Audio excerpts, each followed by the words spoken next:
I'm Michael Franzino. I play for a band called A Lot Like Birds, and this is my pedal board. So, I start with a polytune. I don't have like any special preference on tuners, but the polytune works, so I use it. Then it goes into the Digitech Whammy. Digitech was kind enough to endorse us, I think 2 years ago.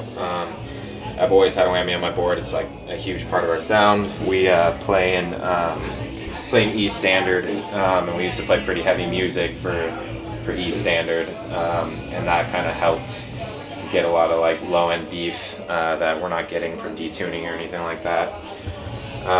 It then goes into, I'm trying to remember. Yeah, okay, I got it here now, which is a micro synth. I think it's from the 1980s.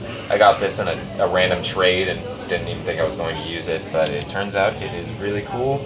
It kind of has like a sweep filter type thing going on right here. That's mostly what I use it for, is if you know the song Good Soil, Bad Seeds on our new record, Divisi. This is in the melodic bridge part. Then it moves into my hog, which is also controlled. I have presets on here. It actually takes up most of my board. I plan on getting a hog too eventually, so that it takes up less real estate. But I control my hog with my expression pedal over here,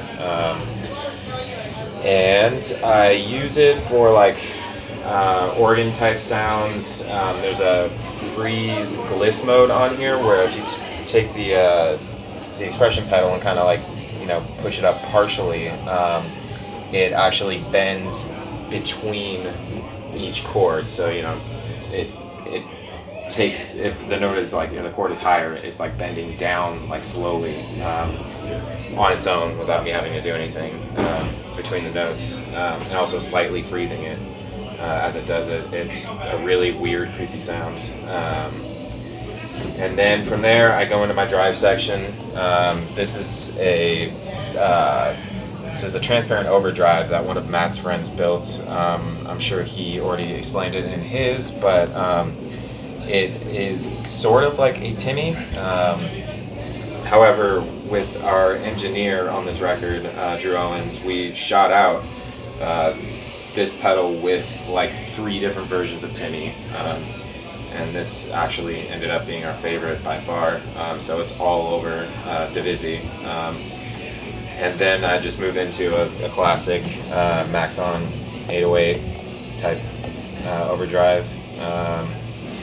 I used to have a custom Keeley modded tube screamer, but I shot it out in the studio with Drew's Maxon 808, and I liked it better. So I bought it immediately. We then move into my delays and reverbs, which are pretty much exclusively Strymon. The El Capistan is probably my favorite pedal. It's most engineers that I've worked with favorite pedal. It is just the coolest tape echo. It's super versatile. There's like secondary settings on here for like high pass, and you can crinkle the tape further and get kind of imperfections in the echoes. This is just kind of like my general go-to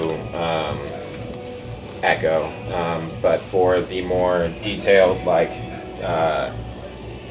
on tempo delays, I use the Timeline, which has a lot more like machines within it, obviously, that can do like all kinds of crazy things with octaves, with the ice. You can do swells, and it has a tape on it as well, and filters and trems. So I actually, our set is to a click, so I can actually just enter the BPMs and I don't have to tap, which makes it perfect, which I like. And then Strymon actually was kind enough to endorse us a couple years ago as well.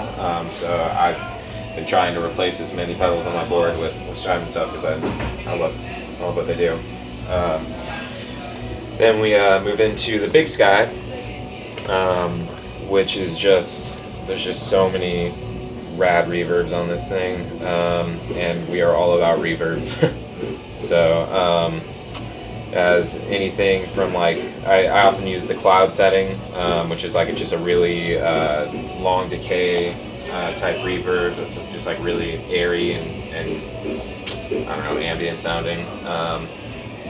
And then I use the spring typically for, it's like my bread and butter reverb, like halls for Evo type stuff. And then like for more effecty or interesting kind of stuff, I use the bloom setting. And then I think on my solo project alone, I use the choral section, which is interesting because it basically makes your reverb tail sound like a choral section. And I use that for the very opening track. You can kind of hear it sounds like there's like some kind of monks chanting in the background. It's actually just my reverb pedal. And then I use the Digitech delay pedal simply for its short loop feature. So if you've ever seen a lot like Birds Live, I often have just like little moments where it sounds like my guitar is like glitching out. It's because I'm just hitting a very short loop on my Digitech and then hitting it off. And then at the end I have a pedal I actually am not really even using. As you can tell, this is an extremely long chain, so like I was kind of considering just having this always be on to make up for gain, but it's not really sounding the way I like, so I'm not using it at the moment. Should take it off. But I like the pedal, and that's my pedal board. All right, this is my Stratocaster. It is very newly my primary guitar. It actually used to be an HSS Strat, so it had a humbucker, and it was silver. My grandma bought it for me when both of my guitars were stolen when I was 18, tragically, which totally like devastated me, and out of the kindness of her heart, she bought me this, and it had kind of like been shelved because I got another guitar, which I'll show you in a minute, which I liked a little bit better, but I didn't have the heart to ever sell this because it's very sentimental to me. So when we decided to make the move to be more single coil, I kind of pulled this guitar out and revamped it. I got Lawler blackface pickups in it, all single coil now, which are they're supposed to be modeled after pre-CBS American Strats. Then I got black pickguard. I sanded this all the way down, stained it myself over at Cower Guitars, which is where Ben works, custom guitar company, very rad company. Then they kindly glossed it for me. On the back, I have the emblem from my solo record, just a couple mice that we engraved with a CNC machine. And then replaced the neck with a lefty neck, just because I've always liked that look, and just decided to splurge and get it just for the way it looks, I guess. Got some Schaller tuners on it, the locking, which is rad because it's just like one more fail-safe of tuning stability. Then as far as pickups, I typically for more clean stuff and for just kind of like verse area type stuff, I leave it at the mid section.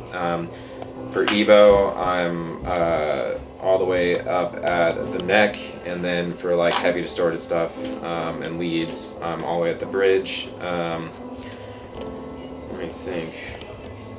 What else about this guy? I replaced all the hardware with gold hardware. I actually have a gold plate for this, but I kind of like the way it looks silver, so I might just leave that. The strings are size 10. Used to play 11s, but 10s are just like more common and easier to find, and playing standard just doesn't make a lot of sense to have thicker strings. So I went to 10s. So this is my 1972 thin line Telecaster. I name all of my guitars Jane Gallagher because I like the book Catcher in the Rye. This is an original 72. I found it on Craigslist for a steal and just had to get it. I've always wanted a semi-hollow type guitar, and I love Telecasters. As far as the pickups, they're original. I don't even know what they're called specifically, but they're just stock 1972 deluxe thin line humbuckers. The pick guard is like quite worn from the years of playing, and I really like the way it looks. This was my main guitar pretty much since No Place. I don't even know what I was playing for Conversation Piece. It might have been that Strat. But yeah, this has been my main guitar all the way up until this tour, which I switched to the Strat. But yeah, this is mostly just a backup now. This record, or our new record, Divisi, is, as I mentioned before, kind of predominantly single coil. So I just kind of wanted to get that sound. I love this thing, but humbucker just doesn't feel right for these songs. I also have just some tape, some informative tape that, I don't know, you always see metal bands kind of hold up and it says like party or something like that, so I thought it would be fun to just tell people I'm a virgin. Over here we have my West Tone in-ears. They also have the little mice emblem that I have on the back of my guitar. They're incredible. It's quite an interesting move to switch to in-ears because it's quite obviating in your playing and illuminating. So it's like really helped clean us up, and it's helped a lot with tone because I can actually hear what's being picked up very clearly. Yeah, love this company. My amp is a 1964 Vox Ac30. It's 1 year older than my father. Then my cab is an Emperor 4x12. It has Selection D30s in it. I don't think Emperor is actually even around anymore, but they sure did make beautiful cabs. I like guitars to be obnoxiously like jangly and bright. And our producer, Drew Owens, actually turned me on to AC30s. He has a chord reissue AC30 in his studio, and I used it for my solo record and just kind of fell in love with it. I've been searching for this sound for a very long time and had no idea what it was, and then finally discovered it in the AC30. So yeah, that's my rig rundown. We have a new record out now called Divisi, as I've mentioned several times in this interview.